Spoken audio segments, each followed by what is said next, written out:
Saya pengen tidak bertanya, tapi pengen mohon untuk bisa dicermati bersama-sama sebagai pelajaran kepada seluruh masyarakat Indonesia. Begini Pak Asrun, di dalam halaman 5, makalahnya Prof. Asrun, itu ditulis begini, putusan Mahkamah Konstitusi bersifat self-executing. Memang secara teoretik, Pak Asrun sudah baca disertasinya Pak Marwarar kan? Baca ya mulia. Kebetulan itu di Undip, Ya, saya di ikut Undip. waktu itu ujiannya. Ya, karena saya juga waktu itu jadi dekan, jadi saya tahu persis.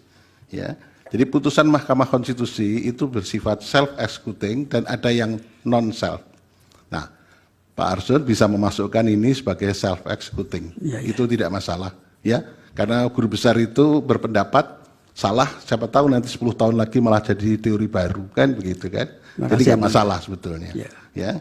Tapi terus begini, Pak Arsul menyamakan apa yang dilakukan oleh KPU dengan putusan 90 itu betul sudah dilaksanakan. Tapi kemudian kalau Pak Arsul menyatakan putusan Mahkamah nomor 102/PUU 6 Romawi tahun 2009 itu sama dengan apa yang dilakukan oleh KPU itu, mohon untuk dicek kembali. Saya belum bisa menyalahkan, tapi dicek kembali.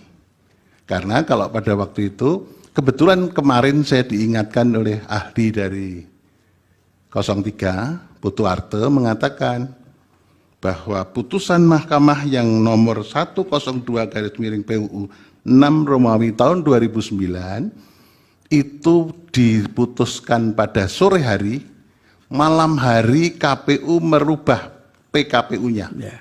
Karena pada waktu itu belum ada putusan Mahkamah Konstitusi yang mengatakan KPU merubah atau membuat PKPU harus konsultasi DPR. Ya. Tapi kemudian ada pengujian undang-undang di Mahkamah Konstitusi mengatakan PKPU harus disusun dengan konsultasi DPR.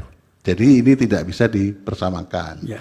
Tapi kalau pendapat bahwa putusan Mahkamah nomor 90 itu self-executing dan bisa langsung ditindaklanjuti oleh KPU, itu tidak ada masalah pendapat itu, gitu ya. Tapi yang tidak bisa disamakan dengan 102, karena 102 begitu diputus Mahkamah langsung malamnya Pak Putu Arte yang membuat PKPU baru bahwa mencoblos tidak perlu di DPT, tapi mencoblos bisa langsung dengan menggunakan identitasnya. Jadi saya tidak bertanya, tapi kita supaya semuanya clear, karena kita berhukum harus presisi, harus cermat. Terima kasih Pak Arsul. Terima kasih Pak. Kita sama